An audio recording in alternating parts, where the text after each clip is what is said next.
பாக்குற இடம்லாம் விசில் வந்து ஊதி ஊதி வந்து டிஸ்டர்ப் ஆயிட்டாங்க. போதை வந்து வலிஞ்சோடிக்கிட்டு இருக்கு.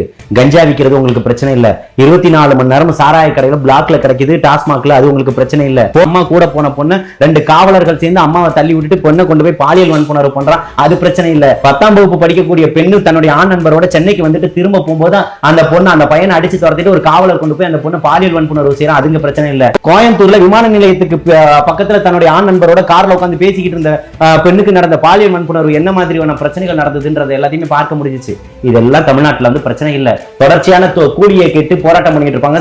சம ஊதியம் சம வேலை கேட்டு அக்கா தங்கச்சிங்க போராட்டம் பண்ணிட்டு இருப்பாங்க. செவிலியர்கள் போராட்டம் இருக்கும், மருத்துவ பணியாளர்கள் போராட்டம் இருக்கும், ஆசிரியர்களுடைய போராட்டம் இருக்கும், தூய்மை பணியாளர்கள் போராட்டம் இருக்கும், மருத்துவ பணியாளர்கள் போராட்டம் இருக்கும். இதையெல்லாம் தெரியல உங்களுக்கு. அரசுல இருக்கக்கூடிய அத்தனை துறைகளையும் பல 1000 கோடிகள் கொள்ள போச்சுன்னு வழக்கு பதிவு செய்யணும்னு சொல்லிட்டு இருக்கான். அது தமிழ்நாட்டை சீரழிக்கல. ஆனால் இந்த விசில் சட்டம் மக்களை டிஸ்டர்ப் பண்ணிடுச்சு இல்லையா? இதை பார்த்துக்கிட்டு இருக்கவங்க வந்து பதில் சொல்லுவாங்க. இந்த நிகழ்வை பார்த்துக்கிட்டு இருக்காங்க இல்லையா, கமெண்ட்ஸ்ல அதுக்கு நிச்சயமா உங்களுக்கு பதில் சொல்லுவாங்க.